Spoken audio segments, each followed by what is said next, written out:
বড় হলে অনেকের লোভ একটু বেশি বেড়ে যায়। পরিবারটাকে বাদ দিয়ে যে যার খেলা খেলে। আমার পরিবারের ও কোনো মেম্বার বলে আমি মনে করি না। আজ থেকে আমি সব সম্পর্ক, শুধু আমি নই, আমাদের রক্ষের পরিবারেরও যারা আছে, মামাটি মানুষের পরিবারেরও যারা আছে, সমস্ত সম্পর্ক ওর সাথে থেকে ছেদ হয়ে গেল। আজ থেকে কোনো রিলেশন আমার ভাই হিসেবে কেউ পরিচয় দেবেন না। ইন্ডিভিজুয়াল নাগরিক হিসেবে আপনারা কেউ কারো পরিচয় দিতেই পারে, সেটা আলাদা ব্যাপার। দেখুন, আমি লোভী না, আমি অভিমানী। দেখুন, আপনাদের আমি একটা কথা বলি, আমি শুনেছি এটা আমার কানে এসছে। আমি যেদিন থেকে পার্টি করি, কোটি কোটি মানুষের সাথে কাজ করি, এবং আমি একবার নয় হাজারবার লক্ষবার বলেছি যে আমার পরিবার বলে কিছু পরিবার নেই। আমার পরিবার হচ্ছে মানুষের পরিবার, মামাটি মানুষের পরিবার।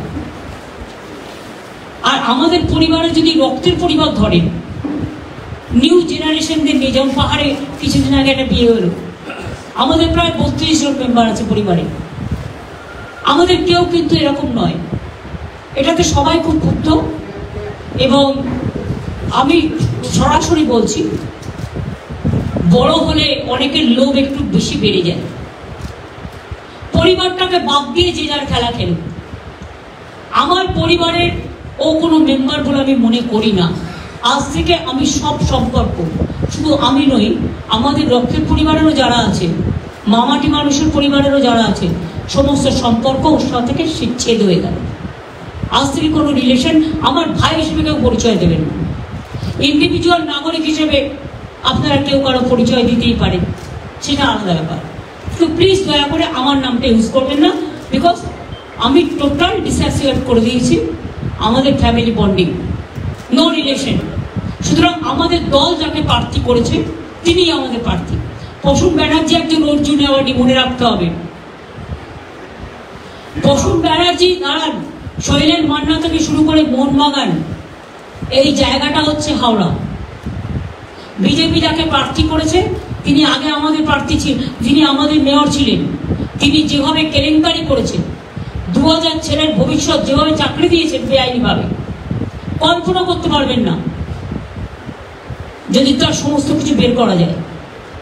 আর যে ভদ্রলোকের নাম আপনারা বলছেন, আমি আপনাদের বলি, তার অনেক কাজকর্মই আমার অনেক দিন ধরে পছন্দ নয়। তার কারণ আমি অন্যায় কখনো সহ্য করি না, কিন্তু সবাই তো আর বাইরে সবটা বলতে পারে না। অনেক সময় বুক ফাটে তো মুখ ফাটে না। সুতরাং এই নিয়ে আমার তর্ক বিতর্কের ব্যাপার নেই। আমাদের দলীয় প্রার্থী প্রসূন ব্যানার্জি, যে যেখানে ইচ্ছে যেতে পারে। কিছু লোক নির্বাচনে আসলেই কাউন্সিলরেও দাঁড়াতে হবে, এমএলএতেও দাঁড়াতে হবে, আর এমপিতেও দাঁড়াতে হবে। আমার পরিবারের সবাই যদি বলে আমি এমপি ইলেকশনের টিকিট চাই, এমএলএ ইলেকশন টিকিট চাই, তাহলে আমি তো পরিবারতন্ত্র করব। আমি পরিবারতন্ত্র করি না, আমি মানুষতন্ত্র করি। এবং তাই মানুষের পরিবারই আমার পরিবার। আমি সবাইকে বলবো আমার সাথে কোনো সম্পর্ক রাখবেন না। যে আমার সাথে কোনো সম্পর্ক ছিল একদিন, ভুলে যান। আজ থেকে কোনো সম্পর্ক থাকবে না। যে যার স্বাধীনতা নিয়ে যেখানে ইচ্ছে লড়াই করতে পারে। আমি এত লোভী লোকেদের পছন্দ করি না। শুধু আজকে নয়, প্রত্যেকটা ইলেকশনই আমাকে অনেক অশান্তি করেছে, অথচ নিজেদের ছোটবেলাটা ভুলে গেছে। আমার বলা উচিত নয়। আমি অভিষেককে বলছিলাম যে বাবা যখন মারা গেছে, বয়স ছিল 2.5 বছর, আমি 45 টাকা পেতাম, দুধের ডিপোয় কাজ করে মানুষ করেছি। কিন্তু তখন থেকে আমি রাজনীতিটা করতাম বলে ওকে মানুষ করতে পারিনি। হয়তো অনেককে, সবাইকে মানুষ করতে পেরেছি। আমাদের পরিবার খুব বড় পরিবার, এটা মানুষের পরিবার। কাজে এটা নিয়ে আমাকে আর আপনারা খোঁচাবেন না। আমার যা বলার আমি বলে দিয়েছি। ওর পাশে যেন আমাদের পরিবারের কোনো নাম না থাকে। টোটালটাই আছে। তারা সবসময় 23 কোটি, 25 কোটি, 30 কোটি ঘর ভাঙানোর খেলা প্রতি ইলেকশনেই করে। এর আগেও আমি অনেক দেখেছি, অনেকবার, বারবার। কিন্তু আমি তাও বলি, ওরাই তো পরিবারতন্ত্রের কথা বলে, কিন্তু আমি পরিবারতন্ত্র করি না। একটা জলজান্ত উদাহরণ দিয়ে দিলাম। আমি মানুষের পরিবার করি। এবং প্রসূন ব্যানার্জি আমাদের প্রার্থী। প্রসূন ব্যানার্জিকে জেতানোর দায়িত্ব আরো বেশি আমাদের বেড়ে গেল। আর আমি আমাদের তৃণমূল কংগ্রেসের সকলকে বলবো, যারা আমাকে একটু ভালোবাসে, মামাটি মানুষ যারা আমাকে একটু ভরসা করেন, প্রসূন ব্যানার্জির প্রতি আপনাদের দায়িত্ব আরো বেড়ে গেল, দায়বদ্ধতা বেড়ে গেল, যেহেতু প্রসূন আমাদের প্রার্থী আর তাকে চ্যালেঞ্জ করেছে কিছু লোভী লোক। আমি এটাকে সাপোর্ট করবো না। সে তো স্বীকার করেছে বিজেপির সাথে তার রিলেশন আছে, সে তো স্বীকার করেছে, তো নতুন করে বলার কি আছে? এই নিয়ে আমাকে আর কোয়েশ্চেন করবেন না। দেখুন, আমি লোভী না, আমি অভিমানী। দিদি আমার ভগবান।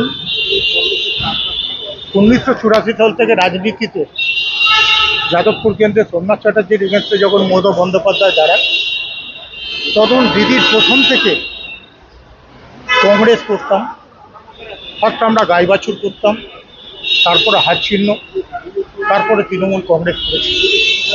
প্রথম দিন থেকেই নিজে খেটে ময়দানে লড়ে বেঙ্গল অলিম্পিকের প্রেসিডেন্ট হয়েছিলাম দাদার সঙ্গে লড়ে, মোহনবাগান ক্লাবেও লড়ে নিজের জায়গা তৈরি করেছি, জীবনটা খেটে উঠেছি। ইভেন আমি মনে করি খেটে যে জায়গা নিজে তৈরি করেছি, এখানে কারোর হাত বা কোনো পরিষেবা ছিল না। কিন্তু দিদির একটা জায়গায়, দিদি যে জিনিসটা ভাবছে, দিদি ভাবতেই পারে, দিদি আমাদের কাছে ভগবান। আমার অভিমান একটা জায়গা ছিল যে হাওড়ায় আমি নিজে চাকরি করতাম, অ্যান্ড্রুলে টাইড ওয়াটারে চাকরি করতাম। সেখান থেকে হাওড়াবাসীদের কাছে আমার একটা ভালোবাসা, আন্তরিকতা। ইভেন ধরুন মোহনবাগান ক্লাব করি, সেখানে হাওড়াবাসীদের কাছে একটা ভালো জায়গা আমি তৈরি করেছি। হাওড়ার মানুষরা আমাকে ভালোবাসে। আমি ওখানে জগন্নাথের পুজো, একটা বড় পুজো করেছি। স্বামীজির সঙ্গে আমি ইফতার পার্টি করেছি, যেখানে সৌরভ গাঙ্গুলি থেকে শুরু করে অনেক সেলিব্রিটি যাচ্ছি। ইভেন ওখানে আমি অলিম্পিক ডে রান করেছি। ইভেন শৈলেন মান্না স্টেডিয়ামে প্রচুর টুর্নামেন্ট করেছি। ইভেন হাওড়াবাসীদের কাছে আমি গ্রহণযোগ্য হিসেবে কাজ করেছি। কিন্তু অ্যাজ এ কর্মী হিসেবে আমি আমার জায়গায় বলতেই পারি যে হাওড়ায় এই ক্যান্ডিডেটটাকে না দিয়ে, এই ক্যান্ডিডেটটাকে অন্য কেউ যদি ক্যান্ডিডেট হতো, আমি না, অন্য কেউ যদি ক্যান্ডিডেট হতো, আমি তাতে বেশি খুশি হতাম। তার কারণটা হচ্ছে হাওড়ার মানুষের কাছে এরম জিনিস দরকার, যে মানুষটা খাটতে পারে। এই মানুষটাকে আমি খাটতে দেখিনি। তাই হাওড়াবাসীদের কাছে আমার একটাই আবেদন, দিদিমণি যেটা বলছে শুনুক, বাট আমার দিক দিয়ে মনে হয়েছে এই ক্যান্ডিডেটটা ঠিক। দিদিমণি যেটা বলছে শুনুক, আমার তাতে আপত্তি নেই, কিন্তু আমার মনে হয়েছে যে এই ক্যান্ডিডেটটা, এতগুলো ক্যান্ডিডেটটা 42টা ক্যান্ডিডেটের মধ্যে আমি কেন একটা ক্যান্ডিডেটের কথা বলছি? আমি তো আরও অনেকের ক্যান্ডিডেটের কথা বলতে পারতাম, কিন্তু আমি একটা ক্যান্ডিডেট কেন বলছি? তো মোহনবাগান ক্লাবের যেদিন এজিএম ছিল, সেদিন ওনার কোনো জায়গা ছিল না, কিন্তু সেদিনকে আমার শরীরের পেসমেকার বসানো, সেই শরীরের ওপর ধাক্কা মেরে আমাকে যে আঘাতটা করেছিল, আমি সেই আঘাতটা ভুলে যাই। আমার মনে হয়েছিল সেই আঘাতটা, এই ব্যাপারে অনেকে ভেবেছিল দায়িত্ব নিয়ে আমাকে ফিডব্যাক দেবে, কিন্তু আমার মনে হয়েছে যে নিজের ফিডব্যাক নিজে নেওয়া উচিত। তার জন্য আমি নিজের ফিডব্যাকটা নিয়ে এই কথাটা বলেছি। আর আমি স্পষ্ট বক্তা। দেখুন, আমার বিজেপির সঙ্গে কোনো রকম যোগাযোগ নেই, এটা একদম টোটালি ফেক নিউজ। দিল্লিতে গেছি মানেই এটা বিজেপির কোনো ব্যাপার কোনো না। আমি মমতা বন্দ্যোপাধ্যায়ের ভাই, রক্তের জিনিস। সেখানে বিজেপির সঙ্গে আমার কোনো সম্পর্ক থাকতে পারে না। হ্যাঁ, রিলেশনে আমি চায়নায় গেলাম, আমি অস্ট্রেলিয়ায় গেলাম, আমি জাকার্তায় গেলাম, আমি ইন্ডিয়ান অলিম্পিকের পক্ষ থেকে পাঠিয়েছিল। সেখানে ধরুন কোনো সময় হয়তো অনুরাগ ঠাকুরের সঙ্গে দেখা হয়ে গেছে, কোনো জায়গায় খেলার মাঠে হয়তো জয় শাহর সঙ্গে দেখা হয়ে গেছে, কিন্তু আমি রিলেশন এমন জায়গায় পোস্ট ময়দানে, তখন হয়তো কল্যাণ চৌবে আমার টিমে খেলেছি। কারণ আমি এটা জিনিস বিশ্বাস করি, অঞ্জনদার জামাই, অঞ্জন তো আমার কাছে পরিবারের মতো। ইভেন আমি সেই জায়গায় দাঁড়িয়ে থেকে মনে করি একটা মানুষের সঙ্গে মেলামেশা করা যায়, কিন্তু মেলামেশা সবাই তো সবার সঙ্গে মেলামেশা করে।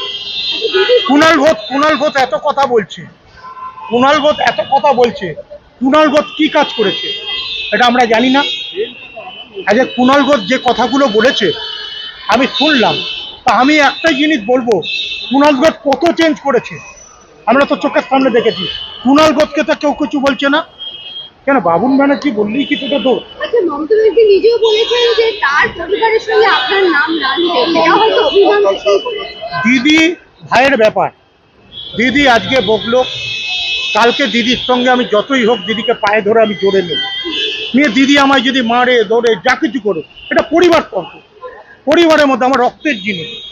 মমতা ব্যানার্জি আমার কাছে ভগবান, ভগবানের কাছে যদি দুটো মার খেতে হয় সেটা কিন্তু আমার আশীর্বাদ।